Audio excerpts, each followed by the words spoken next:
ഇനി നോക്കാം ഇന്നത്തെ അറിയിപ്പുകൾ.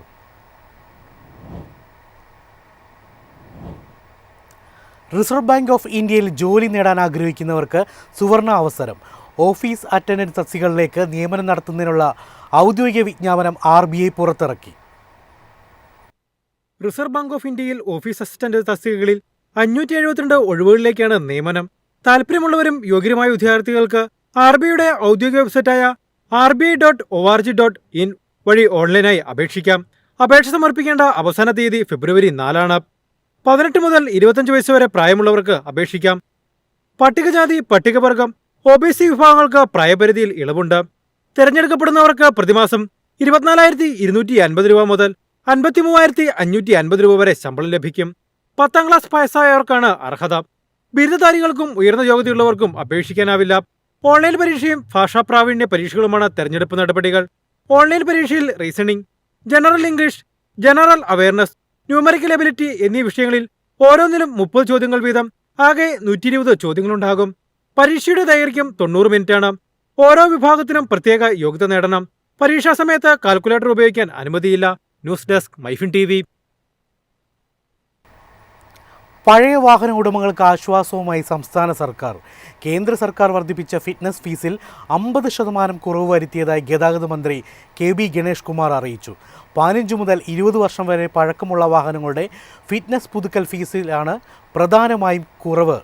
പുതിയ നിരക്കുകൾ വൈകാതെ പ്രാബല്യത്തിൽ വരും. പഴയ വാഹനങ്ങളുടെ ഫിറ്റ്നസ് ഫീസ് 50% കുറയ്ക്കുമെന്ന് ഗതാഗത മന്ത്രി KB ഗണേഷ് കുമാർ വാർത്താക്കുറിപ്പിൽ അറിയിച്ചു. കേന്ദ്ര സർക്കാർ അടുത്തിടെ കുത്തനെ വർദ്ധിപ്പിച്ച ഫിറ്റ്നസ് ഫീസിലാണ് സംസ്ഥാന സർക്കാർ ഇളവ് പ്രഖ്യാപിച്ചത്. പുതിയ വിജ്ഞാപനത്തിനനുസരിച്ച് നിരക്കുകൾ നടപ്പിലാക്കാൻ പുതിയ സോഫ്റ്റ്വെയറും ഉടൻ പ്രാബല്യത്തിൽ വരുമെന്ന് മന്ത്രി വ്യക്തമാക്കി. വാഹനങ്ങളുടെ പഴക്കമനുസരിച്ച് 3 കാറ്റഗറിയിലായാണ് ഫിറ്റ്നസ് ഫീസ് നിശ്ചയിച്ചിരിക്കുന്നത്. ബൈക്കുകൾക്ക് 15 മുതൽ 20 വർഷം വരെ പഴക്കമുള്ളവയ്ക്ക് 500 രൂപയും 20 വർഷത്തിലധികം പഴക്കമുള്ളവയ്ക്ക് 1000 രൂപയുമാണ് ഫീസ്. മുച്ചക്ര വാഹനങ്ങൾക്ക് യഥാക്രമം 1,650 രൂപയും 3,500 രൂപയുമാണ് ഫീസ്.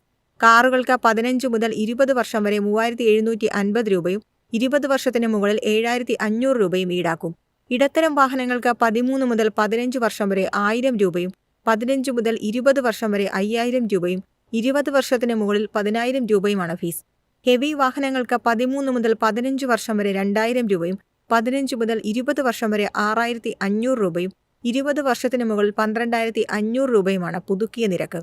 സംസ്ഥാന സർക്കാരിന്റെ ഈ തീരുമാനം പഴയ വാഹന ഉടമകൾക്ക് വലിയ ആശ്വാസമാകുമെന്നാണ് വിലയിരുത്തൽ. News desk Myfin TV. തൊഴിൽപരമായ വിവേചനം ആരോപിച്ച് കേരള സ്റ്റേറ്റ് സിവിൽ സപ്ലൈസ് കോർപ്പറേഷനിലെ തനത് സ്ഥിര ജീവനക്കാരും താൽക്കാലിക ജീവനക്കാരും സമരത്തിലേക്ക്. ഡെപ്യൂട്ടേഷൻ ജീവനക്കാർക്ക് അനുകൂലമായ സമീപനവും തനത് ജീവനക്കാരോടുള്ള അവഗണനയും അവസാനിപ്പിക്കണമെന്ന ആവശ്യവുമായി ജനുവരി 28-29 തീയതികളിൽ പണിമുടക്ക് നടത്തുമെന്ന് എംപ്ലോയീസ് യൂണിയൻ അറിയിച്ചു. സപ്ലൈകോയിലെ ജീവനക്കാരിൽ പകുതിയും പൊതുവിതരണം, കൃഷി തുടങ്ങിയ വകുപ്പുകളിൽ നിന്നും ഡെപ്യൂട്ടേഷനിലെത്തിയവരാണ്. ഡെപ്യൂട്ടേഷൻ ജീവനക്കാരോട് മൃദു സമീപനം സ്വീകരിക്കുമ്പോൾ സപ്ലൈകോയിൽ നേരിട്ട് നിയമനം ലഭിച്ച സ്ഥിരം താൽക്കാലിക ജീവനക്കാരെ അവഗണിക്കുന്നുവെന്നാണ് യൂണിയന്റെ ആരോപണം. സർക്കാർ പ്രഖ്യാപിച്ച 11ാം ശമ്പള കമ്മീഷൻ പ്രകാരമുള്ള ശമ്പള പരിഷ്കരണം 2023 മെയ് മുതൽ മാത്രമാണ് നടപ്പിലാക്കിയത്. 2019 ജൂലൈ മുതൽ 2023 ഏപ്രിൽ വരെ 46 മാസത്തെ ശമ്പള കുടിശ്ശിക തനത് ജീവനക്കാർക്ക് നൽകാനാകില്ല നിലപാടാണ് ഭക്ഷ്യവകുപ്പ് സ്വീകരിക്കുന്നതെന്ന് യൂണിയൻ പറയുന്നു.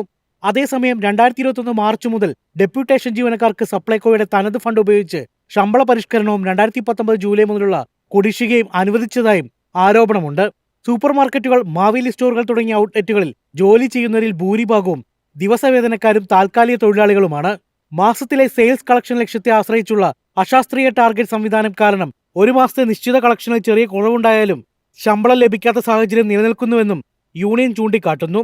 ഇത്തരം പ്രശ്നങ്ങൾ പരിഹരിക്കണമെന്നാവശ്യപ്പെട്ടാണ് Kerala state civil supplies corporation employees union ജനുവരി 28-29 തീയതികളിൽ പണിമുടക്ക് പ്രഖ്യാപിച്ചത്. News desk Myfin TV.